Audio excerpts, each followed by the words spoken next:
Welcome back out on the mushroom trail. It's another just beautiful fall day, and I've got to say, this is perhaps the best mushroom season that I can remember out here in the Pacific Northwest. Fingers crossed that it continues. Let's jump into this forest. Let's see what we see. So check this out. Here's one that I covered a couple weeks back. It's had a nice opportunity to really fruit out. Let's give this guy a tug. Look at that. Beautiful Pacific golden chanterelle. Just beautiful.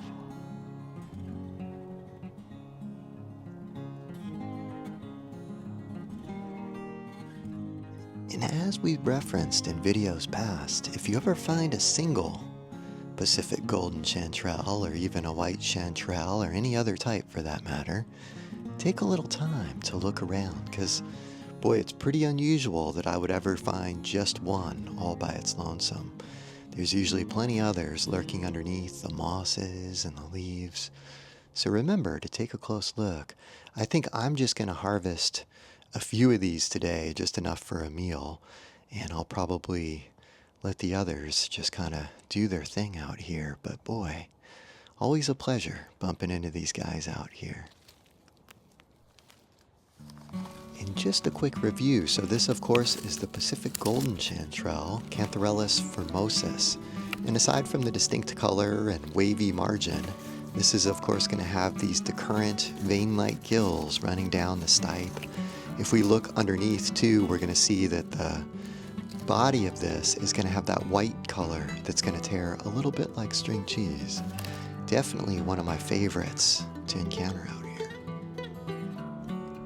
So I've just moved down into an absolutely beautiful little patch of forest. This is primarily dominated by western hemlocks and Sitka spruce.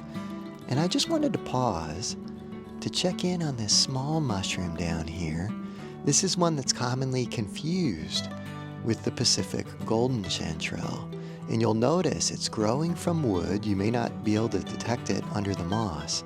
This is what's commonly referred to as the false chanterelle, Hygrophoropsis aurantiaca. Let's give it a little tug here and take a look underneath, if I can get it in focus here. Yeah, so look.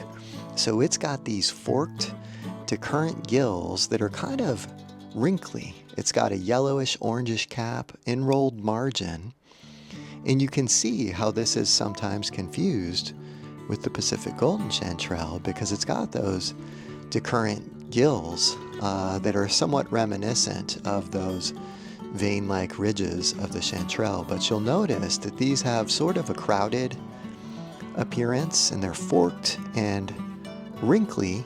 But also, this is a little bit more orange as opposed to that classic chanterelle kind of yellowish orange, so slight color difference. Also, you'll notice that the stipe, it seems a little more dainty, or not quite as substantial as your typical Pacific golden chanterelle. It's worth noting that if I were to split this open, it would be very similar inside as to what we're seeing here on the exterior. Whereas if I did that same thing with the Pacific golden chanterelle, it'd be pure white inside.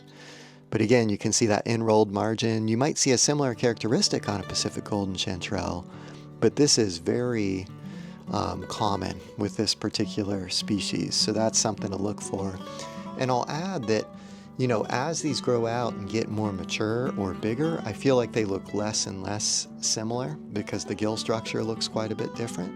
But at a young state, I can certainly see how these will look similar, especially if you're out searching for the first time. Now, I just wanted to add really quickly that if you did happen to mistake this for a Pacific golden chanterelle and you cooked it up and ate it, it's not going to be severely toxic. Sometimes it'll give people a mild adverse reaction, but it's not going to be comparable to, say, like the jack-o'-lantern mushroom that you'll find or encounter in California or out east.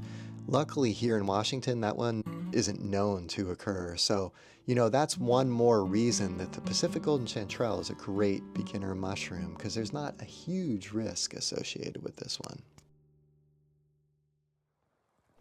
And so here's one more look at a small one. And again, these are the ones that you really want to be on the lookout for. I feel like these by far look most similar. So again, just to kind of restate, we've got forked decurrent gills, enrolled margin, kind of orangish color.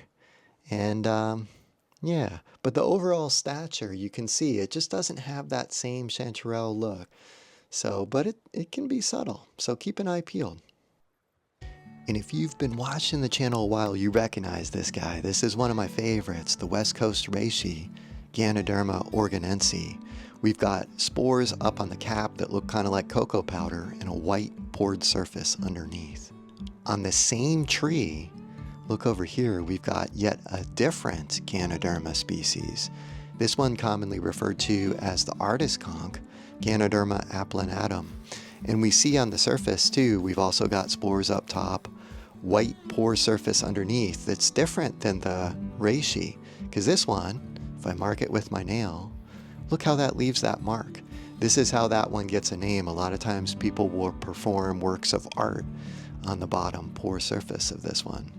Up here we see an older one, same tree. So interesting to see out here, two Ganoderma species, both on western hemlock. And wow, check this out. So this was actually off of the tree. This is an old West Coast Reishi, but look at the cap of this, how dark it is. And as I hold it in the light, I'm catching a little blue shimmer.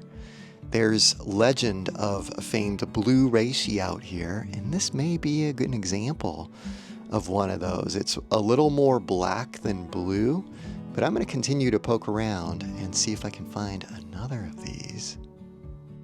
So check this out. Any doubts that I had a second ago are now gone. Look at the color on this cap. I've never seen anything like this. This is a definite first for me. Look at that beautiful blue color on the cap of what would otherwise be a reddish orange mushroom. Look how vibrant that is, especially around this outer margin. I've heard different kind of theories about what causes this in Ganoderma oregonense. And, to the best of my knowledge, the best theory that I've heard is that it may be some type of bacteria that enters the actual mushroom and transforms that color from red-orange to blue. But to my knowledge, there's still a lot more questions than answers. What a beautiful sight, though. Thrilled to have encountered this here today. Take a look at this beautiful little bolete. If we look at the cap, look at these little cracks that reveal this light pink color. This is what's known as the red cracking bolete, Xerocomellus diffractus. And if we look underneath, it's got this yellowish stipe with red blotches, light yellow sponge layer, and of course, as is suggested by the genus Xerocomellus, this is one of our suede boletes. So that cap is going to be soft to the touch, relatively small, but again, it's got that real distinctive cracking pattern and these other kind of characteristics that we noted. Let's zoom in here. Let's take a look and investigate a little more closely here. So notice light yellow sponge layer. We've got some light blue bruising where I handled it here on the stipe. Look at that. So if I take my nail, just kind of run it across that sponge layer, this is going to really slowly turn blue.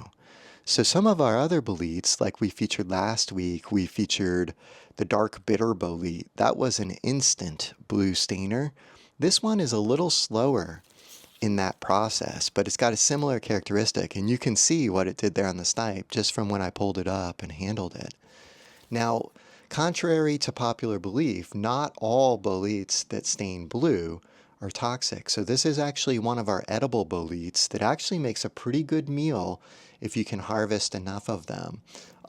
So this is one that sometimes people seek out, not as aggressively as, say, the king bolete, but it's a really great mushroom that's very common out here in our local forests in the Pacific Northwest. So just off to the side of the trail here, here's a really interesting site. So this is a cup fungus of sorts. And if I clear some of the debris off here, let's take a closer look. So this is relatively thin, the cup here, relatively flimsy. I believe that this is one of the rabbit's ears in the Otidea genus. And you'll notice that it's got a somewhat vertical stature to it. And you can see that that kind of recess in the middle kind of runs relatively deep. I may detect a little bit of a pinkish blush in there towards the center. A lot of times these cup fungi are pressure sensitive, so they'll wait for a gust of wind to adequately distribute their spores through the forest. Let's try something.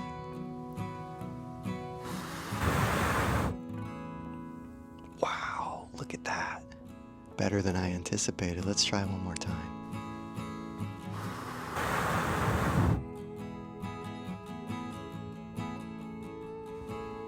And moving just down the trail here, I see a very common sight out here in the forests of the Pacific Northwest.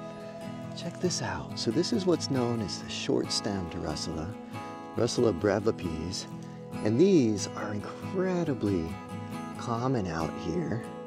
And if I take a look underneath, you'll notice this really distinct feature where the stipe connects to the gills. So you can see this is a really, really good-sized mushroom. This one is perhaps most famous for being the host of a parasitic fungus, Hypomyces lactiflorum, that parasitizes this and turns it from this bleach white, kind of bland looking mushroom to a vibrant, bright orange, choice edible mushroom, the famed lobster mushroom, Hypomyces lactiflorum.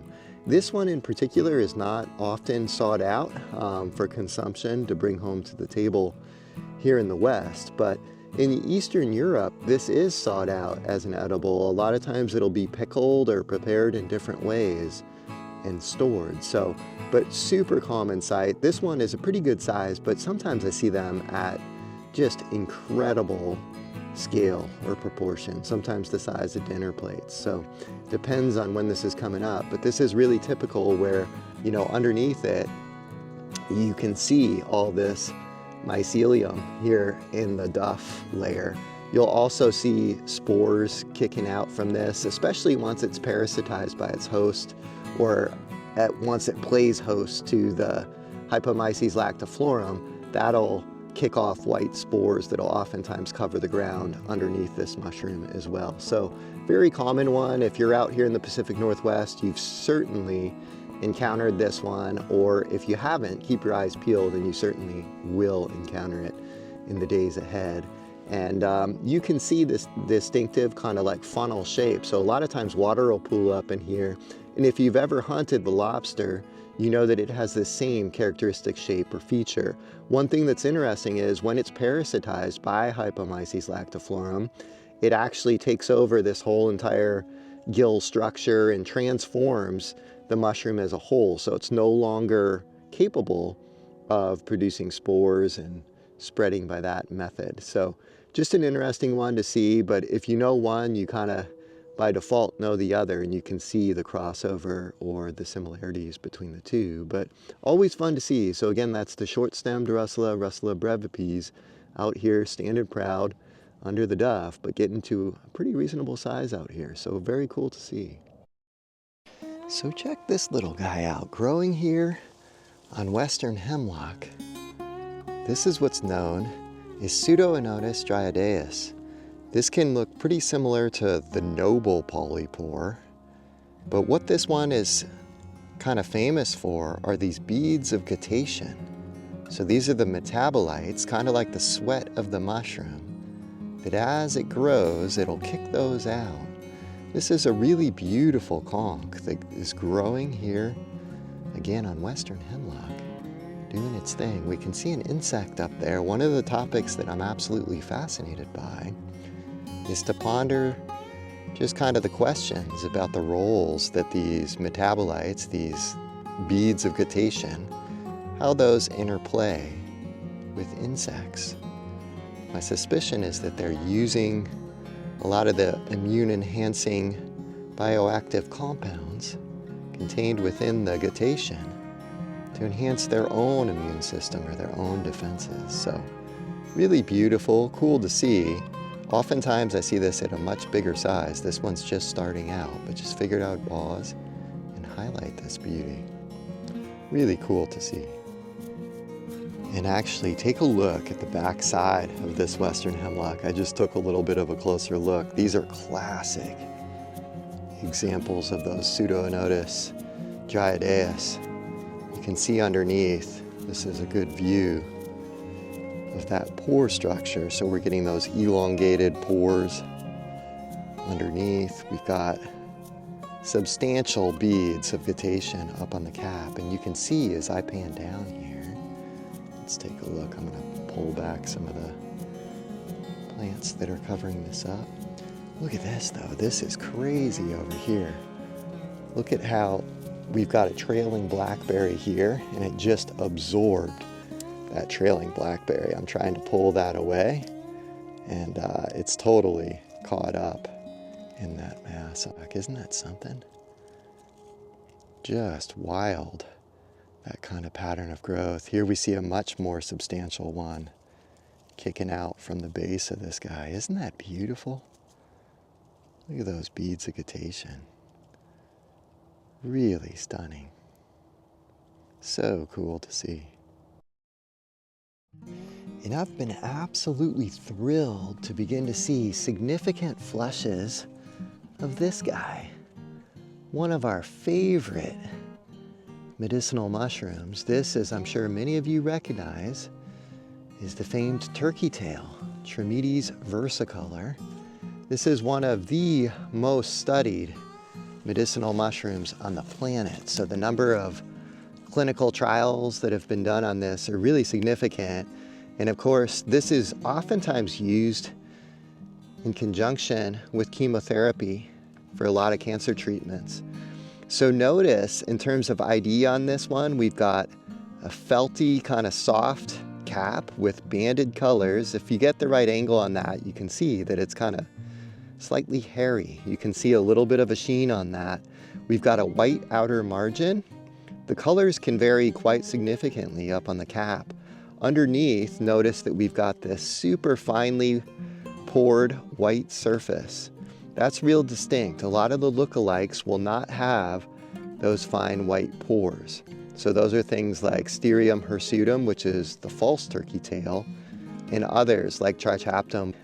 Those will have a different appearance underneath. So if you want to know, if you think you stumbled across some turkey tail and you want to know if it is in fact what you're looking for, flip it over. Look for those fine white pores. You got to really squint to see them sometimes. They're quite small. But if they're there, that's a good indication that you've got the right one. This is one that I use quite frequently, oftentimes in the form of a hot water extract, especially this time of year, so fall and winter. During cold and flu season, this is a great immune booster.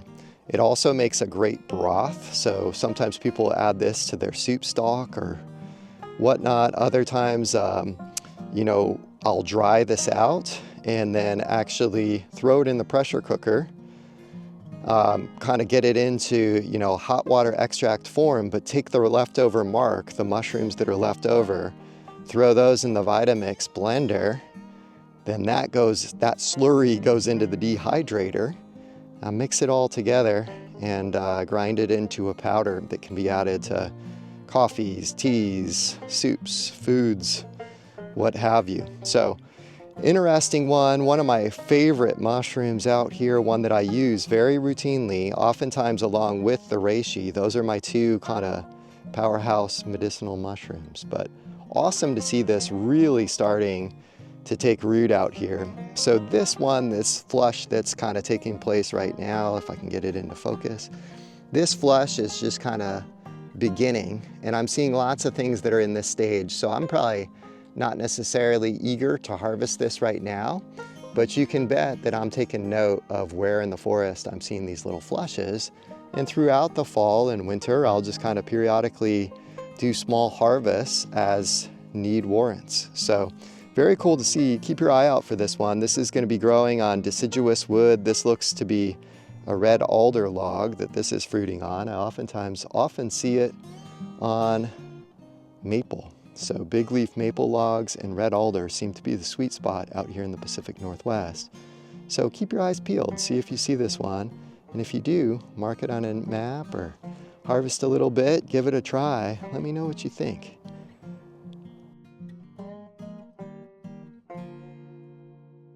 So I just wanted to highlight something really quick. Some of you may remember a video that I shot weeks back that was on the West Coast Reishi, Ganoderma oregonense. And you see this growing here. This is actually the exact spot where I harvested that one. So you can see where I cut away at the stipe. Now here's what's crazy. I kind of kept an eye on this and you can see that it's grown back, but this is actually the third growth from this same base. So I kept an eye on this and it was really kind of coming back to life in a really substantial way. And another forager came through and harvested it a second time. So you can actually see that cut right there. So this is actually the third growth. I just wanted to highlight that just to show how tenacious these guys are when they're in their growth stage. They're gonna keep doing their thing. They're gonna keep coming back. This one looks especially vibrant, especially healthy. And sometimes I'll actually harvest these if I'm going for the young outer margin that I'll actually cook up and consume. Sometimes I'll just trim off that outer margin and then let this thing continue to do its thing.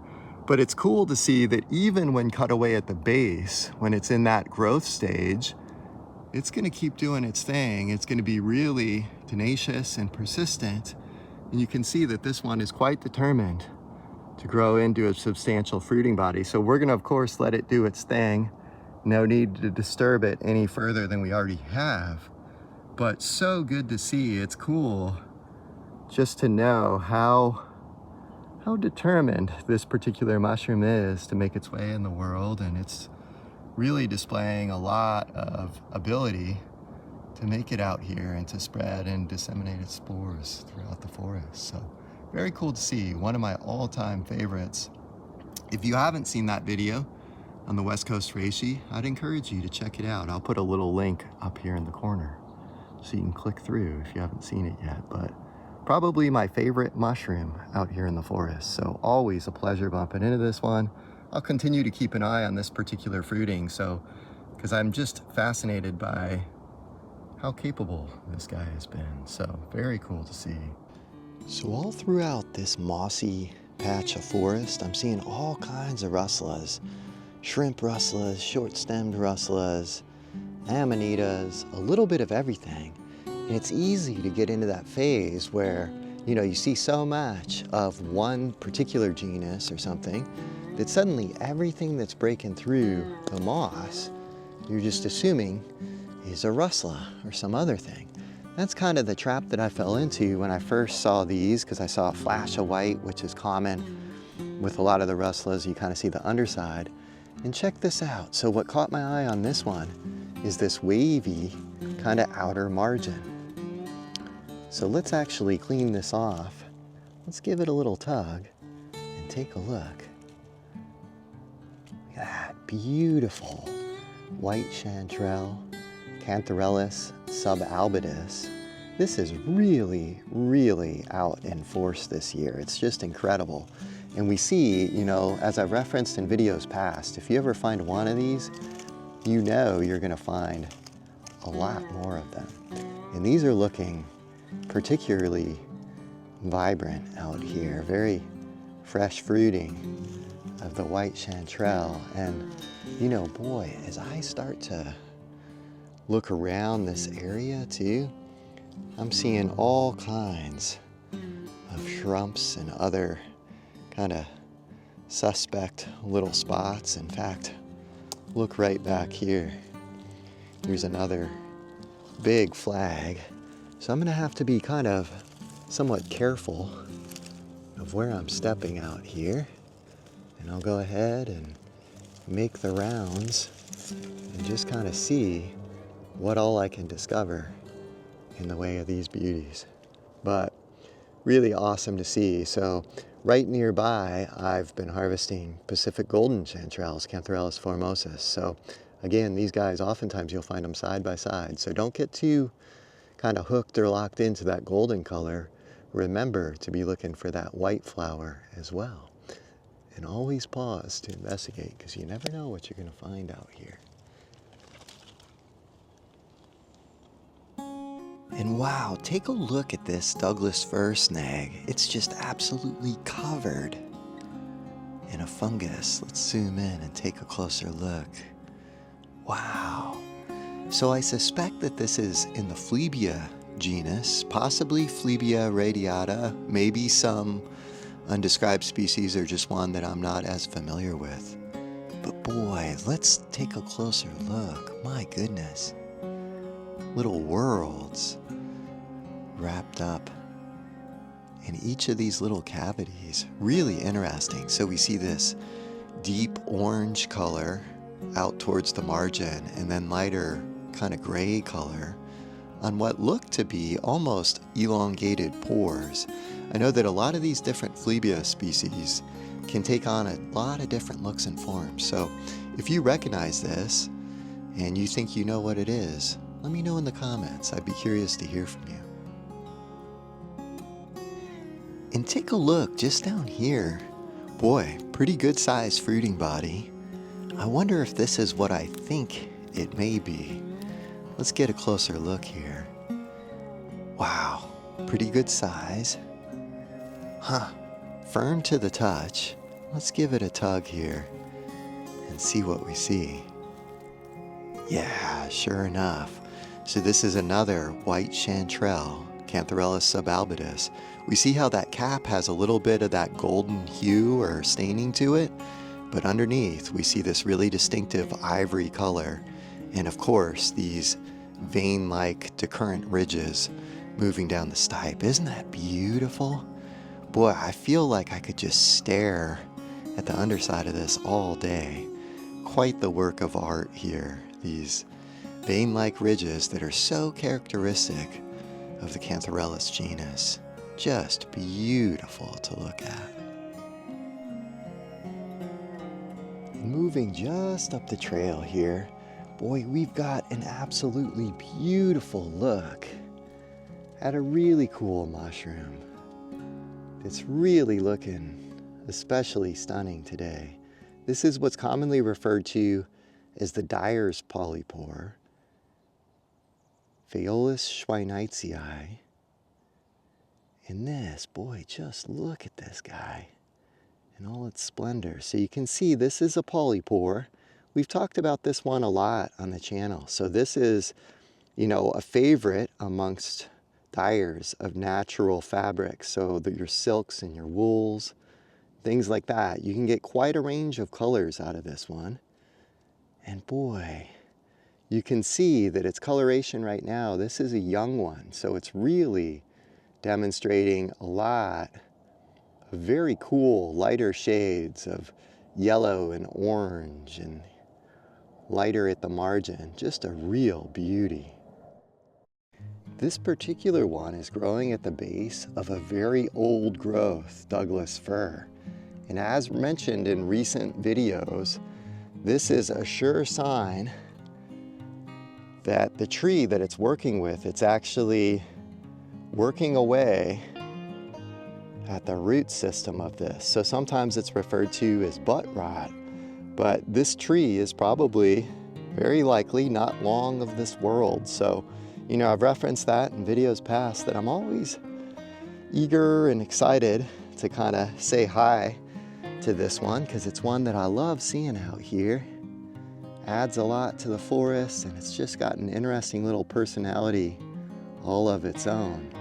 But it's also one of those things that I know that it means that tree is coming down in the not too distant future, so that always is a little bittersweet bumping into this one out here. But cool to see though. Boy, look at that. Just beautiful, right?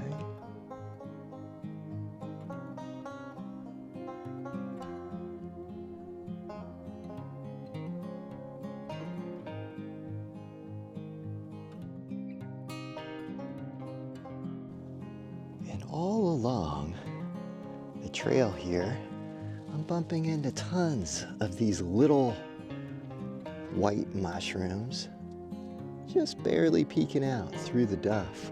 My suspicion is this is one that we spoke about or referenced in a recent video. It's likely the Doug fir mushroom, Strobilurus trulicatus. If I dig down, I would bet that this is growing out of a cone. Let's actually excavate this and see if that is accurate. So, let's see. No sign of it yet, but let's dig deeper.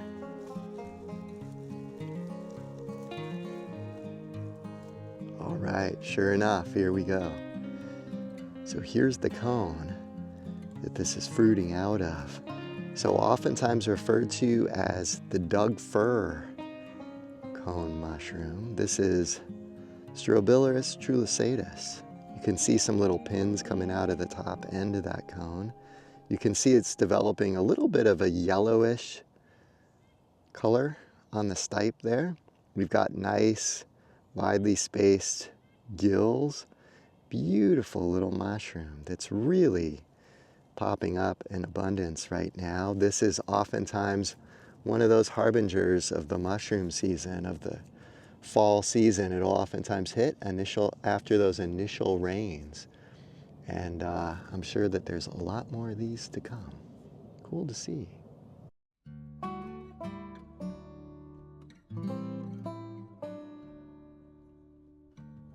So just up here on the side of the trail, we've got a really interesting mushroom just popping its head out from underneath the soil. This is one of our boletes in the Swillus genus, collectively known as the slippery jacks. So I suspect that this particular one may well be what's known by the common name fat jack, Swillus caryolescens. So I'll have to keep an eye on this in the days to come, but this is fruiting underneath Douglas fir. I've definitely seen the fat jack in this exact spot in years past. So I suspect that's what it is, but you know, this is, if it is, it's one of the better edible Swillus genus mushrooms, but I'll have to keep an eye on it and see what it does in the days to come. And wow, just off the trail here is one of my favorite edible mushrooms to forage out here in my local forest. This is what's commonly referred to as the gray shaggy parasol, Chlorophyllum oliveri.